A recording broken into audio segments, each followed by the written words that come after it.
Well, for years, our Mark Koehn traveled the highways and byways of southern Wisconsin in search of stories to touch your heart or make you smile. And Mark thought it might be fun to put a few more miles under his reporter notebook. It's Traveler, the next chapter. But before he gets started, Mark wanted to reintroduce you to the series, or if you're new to us, an introduction.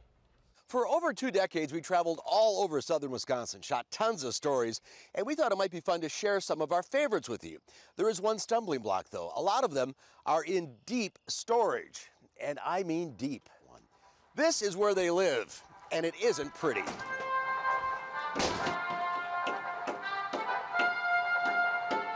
Frankenstein would be right at home in this place. Finding the right tape can be a little difficult, and when you do, try finding a machine to play it on.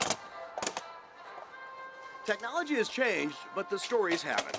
Here's a quick stroll back. This plays well. You're looking at the world's largest and only bowling ball clock. Harley May and Shine's bowling ball clock was certainly a memorable time, especially when the clock struck 12:59:59.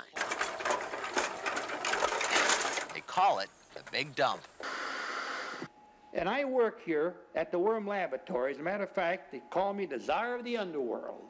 I like worms and worms like me. Dance, worms, dance. George Schroeder sure loved his worms, be it dancing or cooked up in a cookie. But as we found out, one worm stole the show. This is Star Herman the Worm, the most talked about, the most photographed, the most valuable worm in the world. We will never forget Bridget Dickinson, who was learning how to deliver mail by boat in Lake Geneva. We have a feeling she'll never forget this moment either.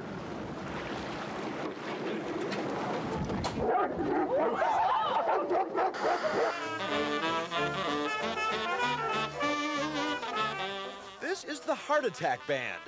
They don't cause them. Every member has had one.